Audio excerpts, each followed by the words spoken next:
तो स्टार्ट करते हैं अपन लोग पढ़ना। जैसा कि पेपर 7 का जो पार्ट 2 है वो हम लोग यहाँ से स्टार्ट करेंगे, है ना। और जो एग्जाम दिए, कितने लोग एग्जाम दिए थे इसमें से हाथ खड़े करो। प्री का एग्जाम सब दिए थे। क्या पोजीशन है, कैसे कैसे मार्क्स आ रहे हैं, बताने लायक नहीं आ रहे हैं? ठीक। जैसा कि मैं कुछ समय पहले कहा था आप लोगों से, अप्रत्यक्ष रूप से मतलब चैनल के माध्यम से, कि जब एक फेज निकल जाए तो उसको पकड़ के बैठे रहने से कुछ नहीं होगा। नेक्स्ट स्टेप मेंस है और उसकी तैयारी ही हमको करनी चाहिए, ठीक है। तो मेंस की तैयारी में भिड़ जाएं। अगर प्री नहीं निकल रहा है किसी का, तो उसका कारण ये नहीं है कि आपका प्री मजबूत नहीं होगा या प्री में आप अच्छे से पढ़े नहीं होंगे, ये रीजन नहीं हो सकता। रीजन कहीं ना कहीं वो प्रैक्टिस है जो लैग करती है। मैं अभी भी जस्ट आप लोग के पहले प्रीलिम्स के बैच को पढ़ा रहा था, तो उस बैच में मैंने बताया भी उनको कि आखिर एग्जाम कब निकलता है। मतलब किसी भी चीज को, कोई एग्जाम को अगर आप निकालना चाहते हैं तो एग्जाम कब निकलेगा। तो पहली तो चीज फैक्ट याद रहे, दूसरा चीज कॉन्सेप्ट पता हो, तीसरा चीज उसका एनालिसिस हमको करने आता हो, और चौथी और लास्ट चीज होती है मैच्योरिटी। कोई भी एग्जाम मैच्योरिटी से निकलता है। मैच्योरिटी इस बात की कि क्या पढ़ना है क्या नहीं पढ़ना है। मैच्योरिटी इस बात की कि वो जो लास्ट के 2 घंटे हैं एग्जामिनेशन हॉल के, उसमें हम कैसा परफॉर्म करेंगे। आप लोगों से बातचीत हुई इस दौरान, जब आप एग्जाम दे लिए उस दौरान बहुत सारे लोगों से बात हुआ। तो बहुत सारे ऐसे स्टूडेंट थे जिन्होंने बहुत ज्यादा अटेम्प्ट कर दिया, ज्यादा माइनस हो गया। कुछ ऐसे भी थे कि बहुत कम अटेम्प्ट किए, उसमें भी माइनस हो गया है। तो ये तमाम प्रकार की चीजें थी। कुछ ऐसे थे कि फर्स्ट पेपर में थोड़ा ऊपर नीचे हुआ तो सेकंड के लिए डगमगा गए कि जाएं कि नहीं जाएं, और जब डगमगाते कदमों से पहुंचे तो सेकंड फिर मैथ्स रीजनिंग से शुरू किए, हवाइयां वहीं उड़ गई। नहीं, मैं हंसने के लिए नहीं बोल रहा हूं बेटा। इंसान वो सही नहीं होता जो अपनी गलतियों से कुछ ना सीखे। अगर आप अपनी गलतियों को सीखेंगे नहीं, उसी को बार बार दोहराते रहेंगे, तो परिणाम भी वैसा ही रिपीट होता रहेगा। यहां पर खास बात समझने वाली यह है कि जब आप प्रीलिम्स एग्जाम देने जा रहे हैं तो वहां पर 2-3 बातों को समझना बहुत जरूरी है। पहला, तैयारी कैसे करना है प्री का, खास तौर पर। जैसे हम लोग जब ट्रेंड को एनालिसिस करते हैं, तो जब समय कम होता है तो ट्रेंड एनालिसिस का तरीका अलग होगा। कि भाई अभी कम समय है, मान लो जैसे किसी के पास 2-4 महीने ही है और उसके पहले उसका नींद खुला है, उसको तैयारी करना है, तो प्रीवियस ईयर के क्वेश्चन पेपर देखे और वो ट्रेंड देखेगा कि कौन से सब्जेक्ट से क्वेश्चन आ रहे हैं, उस सब्जेक्ट के किस टॉपिक से क्वेश्चन आ रहे हैं, उस सब्जेक्ट और उस टॉपिक को जिससे ज्यादा क्वेश्चन आ रहे हैं उसको पढ़ा जाए। ये सिलेक्टिव स्टडी।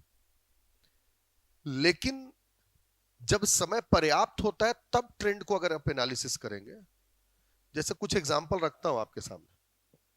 लास्ट 3 साल के क्वेश्चन पेपर को अगर हम देखें, 20, 21 और 22, तो 3 साल के क्वेश्चन पेपर को अगर देखेंगे तो 20 और 21 में हिस्ट्री पूछा नहीं, इस बार पूछ दिया। 20-21 में इकोनॉमिक सर्वे पूछा नहीं, इस बार पूछ दिया। समझ रहे हैं? इसका मतलब यह है कि कौन सा टॉपिक, कौन सा सब्जेक्ट, ट्रेंड एनालिसिस का उद्देश्य यह नहीं होना चाहिए। इससे एक चीज समझ में आना चाहिए कि आप श्योर नहीं हो सकते कि इस सब्जेक्ट को पढ़ करके एग्जाम निकलेगा और इस सब्जेक्ट को पढ़ने की हमको दरकार नहीं है। आपके पास समय है, आप सारे सब्जेक्ट्स को बराबर पढ़ें, एक बात। दूसरी बात, जब आप एग्जामिनेशन हॉल में गए तो कई लोगों ने पहले से अपनी मानसिकता बना करके रखी थी कि हमें माइनस मार्किंग नहीं करना है। लेकिन क्या ये बताओ क्या ये व्यवहारिक रूप में संभव है कि आपसे एक भी माइनस मार्किंग ना हो? संभव ही नहीं है। ज्यादा करने से बचना है। जब पेपर आपको समझ में आता है कि पेपर का लेवल थोड़ा सा ट्रिकी पेपर था, बहुत टफ नहीं था, कन्वेंशनल था, जिस सब्जेक्ट से जहां से क्वेश्चन आते हैं वहां से क्वेश्चन आए हैं, पॉलिटी से आया है, कॉन्स्टिट्यूशन मतलब आपका हिस्ट्री से आया है, ज्योग्राफी से आया है, हर जगह से क्वेश्चन आया है, छत्तीसगढ़ से क्वेश्चन आया है, कन्वेंशनल पेपर था, लेकिन क्वेश्चन ट्रिकी थे। दो ऑप्शन बनते हैं, एक ऑप्शन समझ में नहीं आ रहा, समझ रहे? तो क्वेश्चन जो थे वो ट्रिकी थे। तो जब आपको ऐसे समझ में आ रहा है तो फिर आपको वहां पर दूसरी चीजों को अडॉप्ट करना पड़ेगा कि थोड़ा हमको आगे जाना पड़ सकता है। तो भविष्य में अगर आप प्रीलिम्स का एग्जाम देने जाएं तो दिमाग में पहले से कोई भी एक certain quantity of question, number of question decide करके ना जाए मैं इतना ही मारूंगा इतना ही मारूंगा। वहां जाकर के आप डिसाइड करें कि जितना बन रहा है आपको लगाना चाहिए, क्योंकि 1/3 माइनस मार्किंग है। मेरी बात समझ रहे? तीसरी गलती आप लोग क्या किए वहां पर जाकर के? पैनिक होना, पैटर्न को ना समझना, सी सेट के पेपर में मैथ्स रीजनिंग से शुरू करना, बनता भी होगा तो इतना लंबा चौड़ा स्टेटमेंट लिखा हुआ है कि आप कंफ्यूज हो जाएंगे। लैंग्वेज से शुरू करना ज्यादा जरूरी था। मेरी बात समझ रहे हैं? तो नेक्स्ट टाइम जाएं तो ये गलती आपसे ना हो, इसको ध्यान में रख करके तैयारी करना है, और मेंस की तैयारी बहुत अच्छे से करना है। कोई भी दिमाग में, और पूरा ओवरऑल अगर इसको जज करना हो कि आखिर ये गलतियां हमसे क्यों हुई, तो आप देखे होगे बेटा, जब प्रीलिम्स की क्लास करते हैं बहुत सारे लोग, तो जब टेस्ट रख दो ना तो उनको ऐसा लगता है कि टेस्ट मतलब हमारे लिए छुट्टी है। बच्चों को ऐसा लगता है कि टेस्ट मतलब हम छुट्टी के लिए, हम सर लोग छुट्टी करना चाहते हैं इसलिए हमारे लिए टेस्ट रखे हैं आज। और यही कहीं ना कहीं उनके लिए नेगेटिव जाता है। यही चीजें जो है, समझ रहे हैं? प्रैक्टिस जितना ज्यादा अच्छा होगा उतना अच्छा परफॉर्मेंस होगा। समझ में आया? जितना अच्छा प्रैक्टिस कर पाएंगे उतना ही अच्छा परफॉर्म कर पाएंगे। ठीक? तो अभी से क्वेश्चन आंसर के पैटर्न को समझना, बार बार उसको प्रैक्टिस करना, जो कमियां जिस विषय में आपको लगता है कि आप यहां पर कमजोर हो, जब समय पर्याप्त होता है तो हमको पहले अपने डिमेरिट पर वर्क करना चाहिए। जो कमियां हैं, जो फ्लॉज हैं, उसको दूर करने की कोशिश करनी चाहिए। और जब समय कम बचता है तो मेरिट पर वर्क करना चाहिए। तो अगर आपका प्री निकल रहा है और आप मेंस दे रहे हैं तो आप मेंस पर फोकस रहे। अगर आप प्री नहीं निकल रहा और आप वापस से तैयारी कर रहे हैं तो दोनों को बैलेंस करके चलें और बहुत अच्छे तरीके से एक सॉलिड स्ट्रेटेजी बना करके फिर तैयारी करें, सारा चीज हो जाएगा। समझ में आया? ठीक, हम लोग शुरू करने जा रहे हैं आज आपका पेपर 7 और पेपर 7 के पार्ट 2 से, है ना? पार्ट 2 से अपन शुरू करेंगे। और पार्ट 2 जो है आपका, ये है अंतरराष्ट्रीय संगठन, है ना, खेल एवं अन्य प्रतियोगिताएं। जो ये जो चैप्टर है, ये जो पेपर है आपका, इंटरनेशनल ऑर्गेनाइजेशंस के बारे में बेसिकली इसमें हमको पढ़ना है। और इंटरनेशनल ऑर्गेनाइजेशंस के साथ स्पोर्ट्स भी एक पार्ट है इसका, जिसको हमको पढ़ना है। तो सबसे पहले इसको हम लोग शुरू करने जा रहे हैं। सिलेबस सबको पता है? हाँ, चलो। तो सबसे पहले, क्योंकि ये जो सब्जेक्ट है, जो पेपर है, it is all about international organisations and sports, अंतरराष्ट्रीय संगठन और खेल के बारे में है। तो इसका पहला हिस्सा हम शुरू करते हैं आपका अंतरराष्ट्रीय संगठन या इंटरनेशनल ऑर्गेनाइजेशन।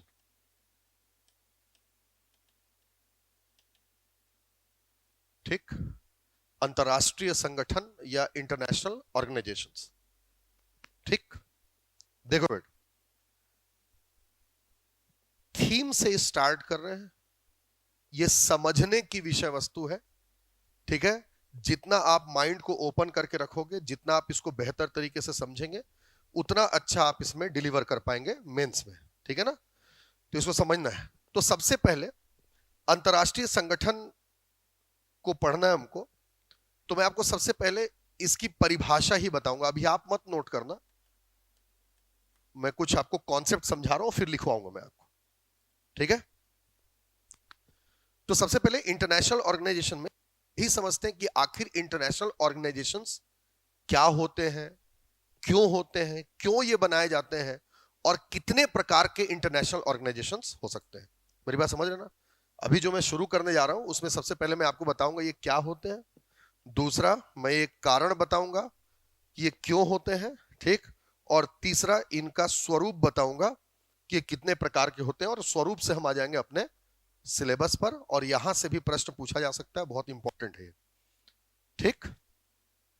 तो इसको समझने के लिए एक कॉन्सेप्ट समझते हैं बेटा। देखो, विश्व में या कोई भी देश जो है, उसका विश्व में व्यवहार कैसे होगा, ग्लोबल बिहेवियर, इंडिया का और देशों के साथ या और देशों का इंडिया के साथ, किसी भी देश का वैश्विक व्यवहार कैसे होगा, इसको दो सिद्धांत निर्धारित करते हैं। There are two principles which decides the global behavior of any nation. किसी भी देश का जो वैश्विक व्यवहार होगा, मतलब दूसरे देशों के प्रति व्यवहार होगा, वो दो बातों पर निर्भर करता है। एक है राष्ट्रीय संप्रभुता, नेशनल सोवरेनिटी, राष्ट्रीय संप्रभुता, और दूसरा होता है अंतरराष्ट्रीय न्याय, अन्योन्य प्रियता, international reciprocity.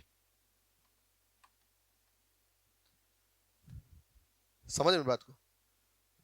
Basically there are two principles which decides the global behaviour of a nation. किसी भी देश का दूसरे देश के प्रति व्यवहार कैसे होगा, ये दो सिद्धांतों से तय होता है। पहला है national sovereignty and second international reciprocity, मतलब राष्ट्रीय संप्रभुता और अंतरराष्ट्रीय न्याय, अन्योन्यता। इसको समझते हैं। राष्ट्रीय संप्रभुता मतलब राष्ट्रहित इसमें सर्वोपरि होगा, नेशंस इंटरेस्ट, देश का गौरव, देश का सम्मान, इसके साथ कोई समझौता नहीं। मेरी बात समझ रहे हो बेटा? एक बहुत अच्छी चीज है, जब आप अकेले होते हैं तो आप इंडिपेंडेंट हैं, यू आर सोवरेन। लेकिन जब आप दुकेले होते हैं, और कई लोग तिकेले चौकेले भी होंगे, तो वहां फिर सोवरेनिटी रह नहीं जाती। बात समझना, मैं बहुत गंभीर बात कह रहा हूं। जब आप अकेले हैं तो आप अपने प्रेस्टीज वगैरह के हिसाब से डिसीजन लेंगे, मैं ये मैं वो। लेकिन जब आप दो लोग हो गए, शादी ब्याह हो गया, हाँ जी बताओ जी, है कुछ मन भी कर रहा है, भाई संडे को ठीक से एंजॉय करना, इजाजत नहीं है, परमिशन नॉट अलाउड, तो वहां संप्रभुता नहीं रह जाती। उसी तरीके से कोई भी देश जब अपने डिसीजंस पर इंडिपेंडेंट वर्क करे, देश के हित को आगे रखे, तो वो उसकी सोवरेनिटी है, मतलब राष्ट्रहित सर्वोपरि। भारत क्या सोचता है, भारत के लोगों के लिए क्या जरूरी है, जब हम केवल इसी पर विचार कर रहे हैं, तो ये राष्ट्रीय संप्रभुता है। समझ पाए ना? मतलब भारत की जो जरूरत है, भारत के प्रधानमंत्री भारतीयों के हितों का ध्यान रख रहे हैं, है ना, भारत की बात को आगे कर रहे हैं। कोविड जब बहुत ज्यादा प्रसारित रूप में था, बढ़ रहा था, तो अगर उस समय अगर नेशनल इंटरेस्ट देखा जाए या सोवरेनिटी देखा जाए, तो सबसे ज्यादा dose, because we are the second largest nation according to the population, so we need the maximum doses of covid vaccination. सबसे ज्यादा डोज हमें चाहिए होती, तो हम अगर नेशनल सोवरेनिटी पर बात करते हैं, तो नहीं, जो जितना बन रहा है विश्व में, उसमें सबसे ज्यादा हमको मिलना चाहिए। ये नेशनल सोवरेनिटी है। मेरी बात समझ रहे हो? लेकिन दूसरा होता है अंतरराष्ट्रीय न्याय, अन्योन्य प्रियता, रेसिप्रोसिटी बोलते हैं इसको। ये रेसिप्रोसिटी क्या कहता है कि सभी देशों के साथ सहयोग एवं समन्वय का भाव। समझ रहे हैं? सभी देशों के साथ सहयोग एवं समन्वय का भाव होना चाहिए, ठीक है ना। Every nation has to work according to the cooperation assistance of other nations, मतलब जो दूसरे देश हैं उनके साथ उनका सहयोग लें, उनका सहयोग करें, आपस में समन्वय बनाए, कोऑर्डिनेट करके एक दूसरे के साथ, कोऑपरेट करके एक दूसरे के साथ काम करें, तो ये अंतरराष्ट्रीय अन्योन्य प्रियता है। और यहां पर एक चीज देखो बेटा, ये दोनों एक दूसरे के पूरक है। जब आप संप्रभु हो, यानी जब आप केवल अपने लिए सोच रहे हो, अपने देश के लिए सोच रहे हो, और दूसरा अन्योन्य प्रियता रेसिप्रोसिटी जिसमें आप सबके लिए सोच रहे हो, तो दोनों कॉन्ट्राडिक्ट करेगा कि नहीं करेगा? जब आप सबके लिए सोचते हो तो आपको अपने इंटरेस्ट को कहीं ना कहीं कम करना पड़ेगा, अपने इंटरेस्ट के साथ समझौता करना पड़ेगा। समझ रहे बात? और जब आप अपने लिए सोच रहे हो तो सबके लिए सोच ही नहीं सकते।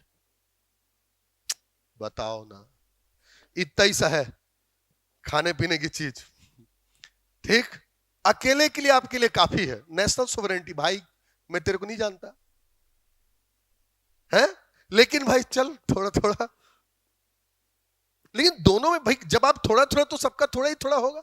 थोड़ा है, थोड़े की जरूरत है, पूरा किसी का हुआ ही नहीं। ये रेसिप्रोसिटी है। मेरी बात समझ रहे हो? लेकिन केवल इससे नहीं होगा। राष्ट्रीय संप्रभुता, हम अहम में बैठे रहे कि भारत अकेले सब कुछ कर लेगा, या हमारा देश, हम केवल अपने देश के लिए सोचे, तो नहीं बनेगा। क्योंकि आज के डेट में टेक्नोलॉजी हो, है ना, या कोई भी हो, किसी प्रकार का इनोवेशन हो, आप अकेले नहीं कर सकते, आपको कोऑपरेशन लगेगा। दूसरा, अंतरराष्ट्रीय न्याय अन्योन्य प्रियता, मतलब हम हमेशा दूसरों के लिए सोचे, अपने देश की ना सोचे, यह भी नहीं हो सकता। तो बेसिकली क्या होगा कि इन दोनों परस्पर विरोधी जो सिद्धांत होते हैं उसके बीच में एक समझौता करना पड़ता है। मेरी बात समझ रहे हैं? कॉम्प्रोमाइज करना पड़ेगा। और उस समझौते के तहत जब कोई देश या बहुत सारे देश मिलकर के जब आपस में काम करते हैं, तो उन्हीं देशों के समूह को अंतरराष्ट्रीय संगठन कहा जाता है। मतलब जब आप इंटरनेशनल ऑर्गेनाइजेशन में आ गए, अंतरराष्ट्रीय संगठन में आ गए, तो केवल आप अपने नेशनल सोवरेनिटी की बात नहीं करेंगे, आप केवल रेसिप्रोसिटी की बात नहीं करेंगे, आप दोनों के बीच की बात करेंगे, जिसमें आपके देश का भी हित हो और किसी का हित ना हो। समझ रहे हैं? और इस तरीके से आपस में जब देश मिलते हैं, इन दोनों सिद्धांतों के बीच समझौता करके जब आपस में कार्य करने का निर्णय लेते हैं, तो उन सारे देशों के औपचारिक समूह, यहां ऑफिशियल शब्द बहुत इंपॉर्टेंट है, कोई भी संगठन बनता है वो औपचारिक समूह ही होता है, इसको याद रखें। औपचारिक इसलिए क्योंकि जब वो आपस में मिले हैं, जब उन्होंने समझौता किया है, तो सब एक दूसरे की बातों को मानेंगे, they are officially bound to take the decisions, निर्णय लेंगे और निर्णय को मानेंगे वो। इसलिए वो ऐसे देशों का जो औपचारिक समूह बनता है, उसी को अंतरराष्ट्रीय संगठन कहा जाता है। समझ में आया कि नहीं है? आज जब हम आज का युग देखते हैं, जैसे औद्योगिक विकास है, आर्थिक विकास का जो युग चल रहा है अभी, इकोनॉमिकल डेवलपमेंट का, तो ऐसे युग में एक देश केवल नेशनल सोवरेनिटी पर नहीं रह सकता। आवश्यकता है, आप देखें कि इंटरनेट आ जाने के बाद से और तमाम चीजों का विकास होने के बाद से आज एक देश अकेले में सब कुछ नहीं कर सकता।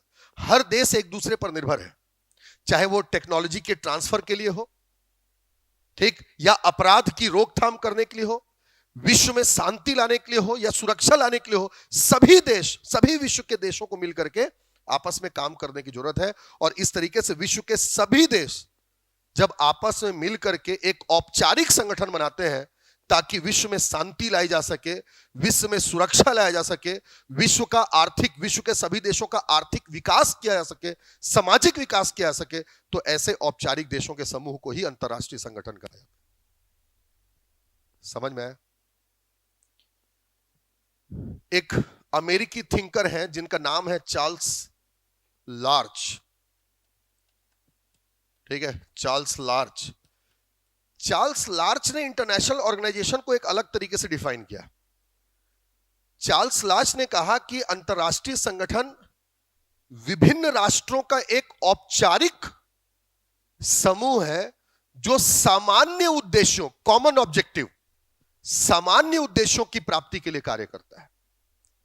कॉमन ऑब्जेक्टिव मतलब जो सबके लिए, ऐसे उद्देश्य जो हर देश का है, उन सामान्य उद्देश्यों की प्राप्ति के लिए जब काम करे तो वो क्या कहलाएगा? आपका अंतरराष्ट्रीय संगठन कहलाएगा। आया समझ में अंतरराष्ट्रीय संगठन क्या होता है? तो ये इंटरनेशनल ऑर्गेनाइजेशंस होंगे। अब एक चीज देखो बेटा कि जो अंतरराष्ट्रीय संगठन होंगे, कौन कौन सी ऐसी चीजें हैं, या एक और खास बात देखें, जो अंतरराष्ट्रीय संगठन होते हैं खास तौर पर जो 20th सेंचुरी है, 20वीं शताब्दी, 1901 से लेकर के 2000 तक की सेंचुरी को हम 20th सेंचुरी कहेंगे। और ये जो सेंचुरी है इसे अंतरराष्ट्रीय संगठनों की शताब्दी भी कहा जाता है, सेंचुरी ऑफ इंटरनेशनल ऑर्गेनाइजेशंस। इसी दौरान लीग ऑफ नेशंस बनेगा, इसी दौरान यूएनओ बनेगा, इसी बीच में इसी दौरान आपका नैम आएगा, नॉन अलाइनमेंट मूवमेंट, ब्रिक्स आएंगे, सार्क आएगा, सारी चीजें, बहुत सारे संगठन, G7 हो जाए, ये सब संगठन क्या होंगे? इसी दौरान बनेंगे। इसलिए जो 20th सेंचुरी है, it is known as century of international organizations, अंतरराष्ट्रीय संगठनों की शताब्दी इसको कहा जाता है। मेरी बात समझे? ये अंतरराष्ट्रीय संगठन है। अब अंतरराष्ट्रीय संगठन जब भी बनाए जाएंगे तो कारण क्या होगा? क्यों बनाए जाएंगे अंतरराष्ट्रीय संगठन? तो कभी भी अंतरराष्ट्रीय संगठन में बेटा कुछ मोटा मोटी चीज को आप हमेशा याद रखें। पहली बात, to enhance the mutual cooperation, पारस्परिक सहयोग में वृद्धि करने के लिए, एक देश दूसरे देश से सहयोग ले सके। वरना कोविड जब फैला तो वैक्सीनेशन कहां से होता अगर हम देशों का सहायता नहीं लेते? अलग अलग देशों से भी हमने समझौता किया, इंडियन वैक्सीन भी थी, विदेशों से भी हमने वैक्सीन मंगवाए। पारस्परिक सहयोग। दूसरा, तकनीकों का हस्तांतरण करने के लिए, है ना, ट्रांसफर ऑफ टेक्नोलॉजीज, जो भी तकनीकें हैं उसका हस्तांतरण करने के लिए। तीसरा, नवाचार, इनोवेशंस के लिए। चौथा, आर्थिक विकास, फॉर इकोनॉमिकल डेवलपमेंट। हम चाहते हैं कि विश्व के देश हमारे यहां आकर के व्यापार करें, हम उनके यहां जाकर के व्यापार करें, है ना। पांचवा, वैश्विक शांति, फॉर ग्लोबल पीस। अंतरराष्ट्रीय संगठन की आवश्यकता क्यों है? कारण क्या है उनके आने का? कि विश्व में हम सब शांति चाहते हैं, तो अंतरराष्ट्रीय संगठन आएंगे तो भाई युद्ध करने वालों पर कम से कम एक औपचारिक लगाम तो लगा सकते हैं। उसके बाद से आपका सुरक्षा, फॉर सिक्योरिटीज, है ना। सातवां, जैसे अगर हम देखें इसमें, अंतरराष्ट्रीय विवादों का निपटारा करने के लिए आपका, ठीक ना, रिड्रेसल ऑफ इंटरनेशनल डिस्प्यूट्स, अंतरराष्ट्रीय संगठन स्थापित होंगे। ये सारी चीजें जो है वो प्रेरित करती हैं कि विश्व में कोई ना कोई ऐसा संगठन हो जो इस ओर काम करे। मेरी बात समझ रहे हो? तो ये इस तरीके से आपका अंतरराष्ट्रीय संगठन जो है वो बनाए जाते हैं, इन कारणों से बनाए जाते हैं। लेकिन अगर हम देखेंगे कि अंतरराष्ट्रीय संगठन के स्वरूप क्या होते हैं, मतलब कितने प्रकार के हो सकते हैं अंतरराष्ट्रीय संगठन, तो एक बात समझना बेटा, अंतरराष्ट्रीय संगठन एक वैश्विक हो सकते हैं, ग्लोबल। अच्छा, अंतरराष्ट्रीय और वैश्विक में अंतर समझ में आ रहा है कि नहीं आ रहा? इंटरसिटी, दो शहरों के बीच, इंटर स्टेट, दो या दो से अधिक राज्यों के बीच, इंटरनेशनल, दो या दो से अधिक देशों के बीच। लेकिन वैश्विक मतलब सभी देशों के लिए। समझ मेरी बात को? अंतरराष्ट्रीय और वैश्विक एक ही नहीं हो सकते हैं। मेरी बात समझ रहे? तो वैश्विक एक ग्लोबल इंटरनेशनल ऑर्गेनाइजेशन हो सकते हैं, एक आपका रीजनल हो सकते हैं, क्षेत्रीय, एक आपका वित्तीय या आर्थिक अंतरराष्ट्रीय संगठन हो सकते हैं, है ना, फाइनेंशियल बेस्ड। वैश्विक जैसे यूएनओ, यूनाइटेड नेशंस ऑर्गेनाइजेशन। क्षेत्रीय जैसे आपका सार्क हो गया, आसियान हो गया, ये सब क्षेत्रीय हो जाए। आर्थिक जैसे आईएमएफ हो गया, international monetary fund, world bank, विश्व बैंक, होंगे कि नहीं होंगे, डब्ल्यूटीओ, वर्ल्ड ट्रेड ऑर्गेनाइजेशन, ये सब क्या है, फाइनेंशियल। और यही आपका सिलेबस, समझ पाए, ये इंटरनेशनल ऑर्गेनाइजेशंस के स्वरूप होते हैं, ठीक। और इसी में सबसे पहले हमको पढ़ना है यूएन, समझ पाए, ठीक। तो यूएनओ से स्टार्ट करेंगे, पहले हम लिखते हैं इसमें, ठीक है ना। चलिए हेडिंग डालें आप, अंतरराष्ट्रीय संगठन, और अंतरराष्ट्रीय संगठन में साइड हेडिंग डालिए परिचय, इंट्रोडक्शन।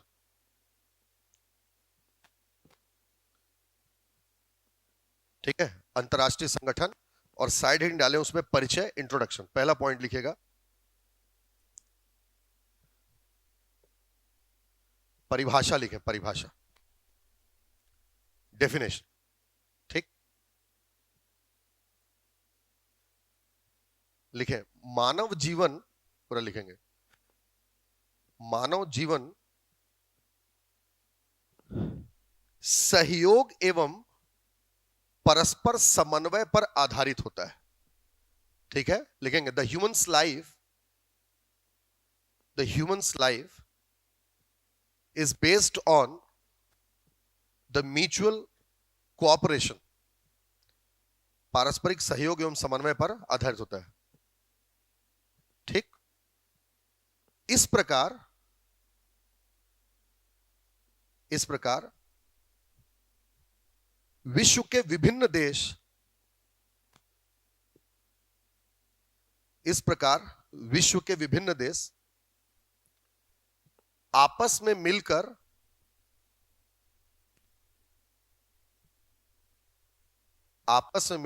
पारस्परिक समन्वय एवं सहयोग को बढ़ाते हैं, पारस्परिक समन्वय एवं सहयोग को बढ़ाने के लिए समूह बनाते हैं, इसलिए समन्वय एवं सहयोग को बढ़ाने के लिए समूह बनाते हैं, इसे अंतरराष्ट्रीय संगठन कहते हैं। thus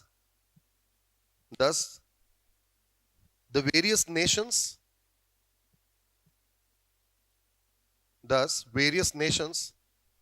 forms an organization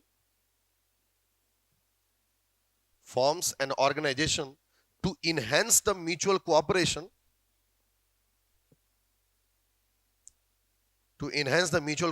known as international organization, full stop, ठीक है।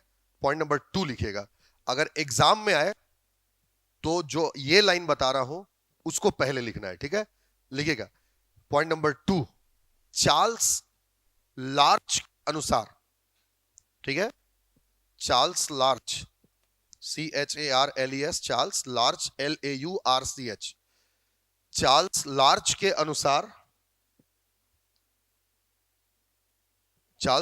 के अनुसार विभिन्न राष्ट्रों का औपचारिक समूह,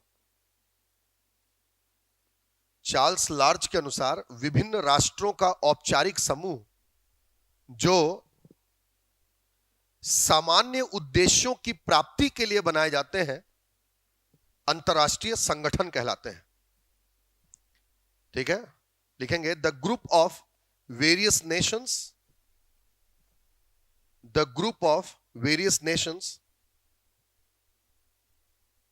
सामने लिख रहे ना, अकॉर्डिंग टू चार्ल्स लार्च, है ना, ठीक है। According to Charles Lerche, the group of various nations formed to meet the common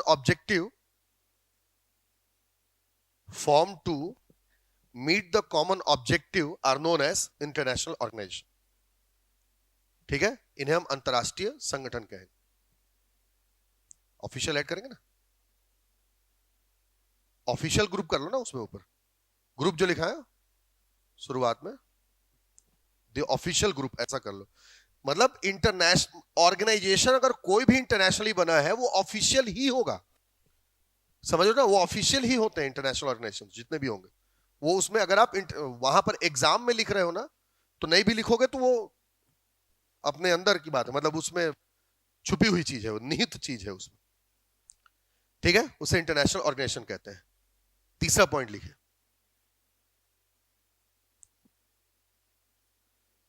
लिखेंगे राष्ट्रीय संप्रभुता, राष्ट्रीय संप्रभुता एवं अंतरराष्ट्रीय अन्योन्य, अंतरराष्ट्रीय न्याय अन्योन्य प्रियता, ठीक है ना, अंतरराष्ट्रीय न्याय अन्योन्य प्रियता के मध्य समझौते के सिद्धांत पर, के मध्य समझौते के सिद्धांत पर यह कार्य करते हैं। लिखेंगे these international organizations, these international organizations are based on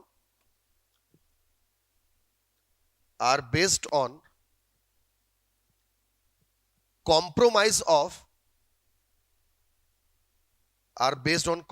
of two principles, national sovereignty and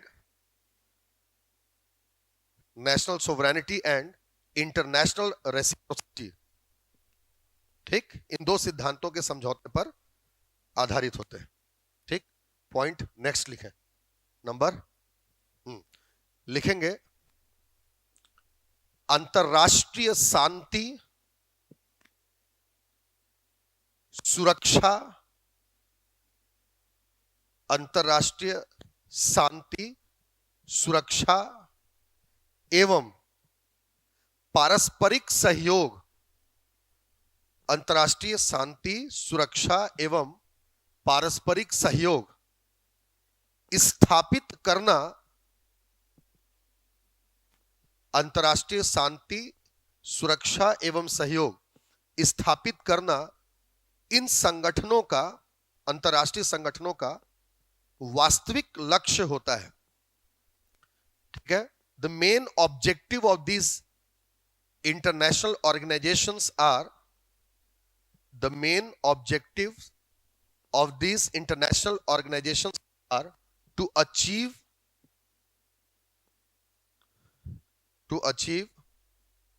global peace, security and cooperation। तो 1 2 3 जो पढ़ रहे हो बेटा, उसमें आपको एक चीज दिखेगा, 1 में परिभाषा है, ठीक, 2 में वो किस सिद्धांत पर काम करते हैं ये है, और 3 में उनका लक्ष्य है, ऑब्जेक्टिव है। तो जब भी अगर आपको 30 वर्ड में पूछ दे कि what do you mean by international organisations, 1 2 3, मतलब जो आपकी कॉपी में 2 3 4 लिखा हुआ है, वहां से आपको शुरू करना है, ठीक है ना। मैं इसलिए पहला वाला लिखा है क्योंकि व्यवहारिक चीज आपको पहले कॉपी में लिखी रहेगी तो समझ में आएगा। मेरी बात समझ में आई? चलिए लिखेंगे नेक्स्ट। 20वीं शताब्दी को अंतरराष्ट्रीय संगठनों की शताब्दी कहा जाता है। The 20th century is known as century of international organizations. The 20th century is known as century of international organizations, ठीक है। लिखेंगे क्योंकि, कंटिन्यूएशन में, क्योंकि इसी शताब्दी में सभी महत्वपूर्ण अंतरराष्ट्रीय संगठनों, सभी अंतरराष्ट्रीय महत्वपूर्ण संगठनों जैसे यूएनओ, सार्क, ठीक है ना, UNO, SAARC, ASEAN, WTO, IMF इत्यादि का उद्भव हुआ। Because mostly important in international organizations, because mostly important international organizations are evolved during this century, like UNO, SARC, ASEAN, IMF, WTO etcetera. ठीक ठीक है। साइड हेडिंग डाले, अंतरराष्ट्रीय संगठनों के उद्भव के कारक, अंतरराष्ट्रीय संगठनों के उद्भव के कारक। ठीक है, उद्भव के कारक। ठीक है, फैक्टर्स फॉर इंटरनेशनल ऑर्गेनाइजेशंस। ठीक है, लिखेंगे जिन जिन कारणों की वजह से, ऐसा लिखेंगे, जिन कारणों की वजह से अंतरराष्ट्रीय संगठनों की स्थापना की जाती है, जिन कारणों की वजह से अंतरराष्ट्रीय संगठनों की स्थापना की जाती है, उसे, उन्हें ही लिखें, उन्हें ही इनके कारक कहते हैं। ठीक है, the reason behind establishment of international organizations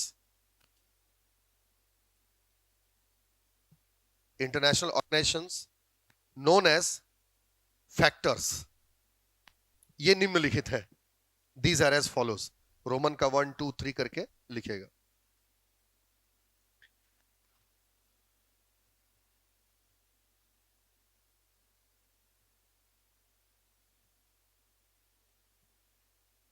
ठीक है, 1 2 3 करके लिखे। पहला, वैश्विक राजनैतिक सहयोग में वृद्धि, वैश्विक राजनैतिक समन्वय में वृद्धि, ऐसा लिखे, वैश्विक राजनैतिक समन्वय में वृद्धि। इनहेंसिंग पॉलिटिकल कोऑपरेशन और प्रमोटिंग पॉलिटिकल कोऑपरेशन, जो भी लिखना चाहे। समझ रहे? राजनीतिक समन्वय में वृद्धि मतलब एक देश और दो देश के, मतलब दो से अधिक देशों के बीच में जो जो डायलॉग्स होते हैं उनको एक्सचेंज करने के लिए, या जो डिसीजंस होते हैं उन पर किसी ना किसी प्रकार का सहयोग लेने के लिए जो काम किया जाता है, उसके लिए इंटरनेशनल ऑर्गेनाइजेशन चाहिए, है ना भाई। जैसे आप देखें कि भारत पाकिस्तान के बीच में जो जम्मू कश्मीर का मामला यूएनओ लेकर के चले गए, यूएनओ ले जाया गया, तो कहीं ना कहीं ये जो पॉलिटिकल डायलॉग्स जो एक्सचेंज हो रहे हैं वो कहां है, वो कोई तो प्लेटफॉर्म होना चाहिए ना, तो उसी के लिए लिखा गया है राजनीतिक समन्वय में वृद्धि। ठीक है, लिखेंगे, नेक्स्ट लिखें, तकनीकों का हस्तांतरण। ठीक है, तकनीकों का हस्तांतरण सुगम बनाने में। ठीक है, making easier the technological transfer. ठीक है, making easier the technological transfer, जो तकनीकों का हस्तांतरण है उसको सुगम बनाना। ठीक, थर्ड, नवाचार में वृद्धि। ठीक है, प्रमोटिंग इनोवेशंस, नवाचार में वृद्धि करने के लिए। ठीक है ना। नेक्स्ट, सामरिक सुरक्षा, स्ट्रेटेजिकल सिक्योरिटी, युद्ध वगैरह के लिए सामरिक सुरक्षा। नेक्स्ट, आर्थिक विकास हेतु, फॉर इकोनॉमिकल डेवलपमेंट, आर्थिक विकास। अंतरराष्ट्रीय विवादों के निपटारे हेतु, for redressal of international disputes, अंतरराष्ट्रीय विवादों के निपटारे हेतु।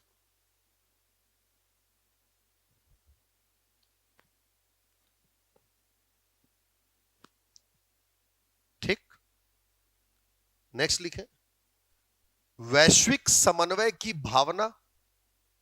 ठीक है, वैश्विक समन्वय की भावना, इमोशंस ऑफ ग्लोबल कोऑपरेशन, वैश्विक समन्वय की भावना, है ना, विश्व में समन्वय आना चाहिए इस तरीके से, इत्यादि। ठीक, साइड हेडिंग डाले, अंतरराष्ट्रीय संगठनों के स्वरूप। ठीक है, अंतरराष्ट्रीय संगठनों के स्वरूप, फॉर्म्स ऑफ इंटरनेशनल ऑर्गेनाइजेशन। अंतरराष्ट्रीय संगठनों के स्वरूप, forms of international organisations,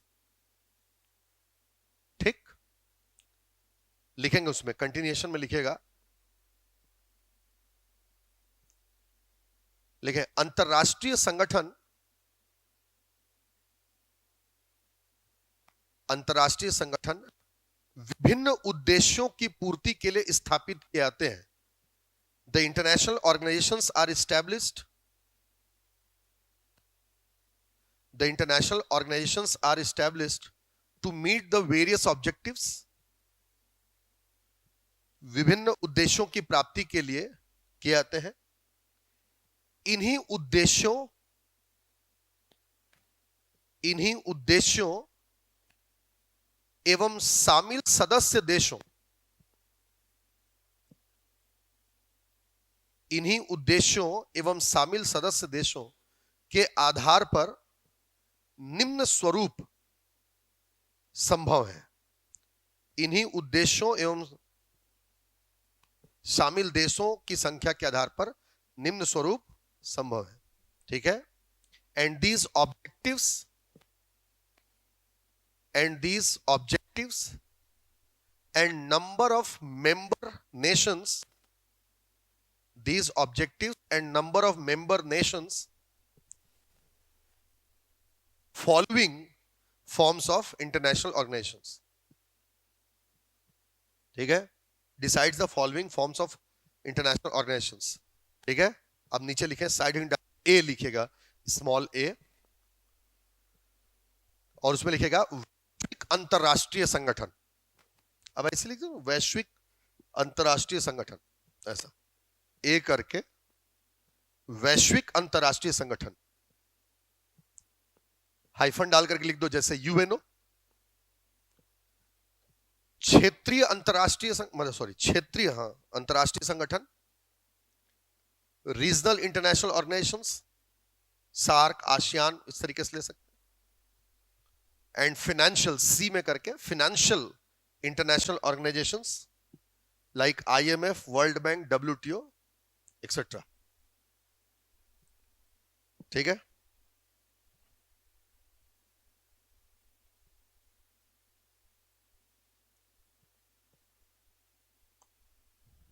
clear हुआ?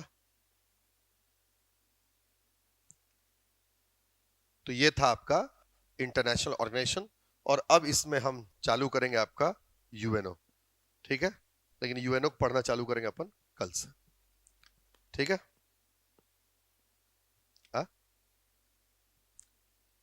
समझ में आया क्या होता है इंटरनेशनल ऑर्गेनाइजेशन? ठीक.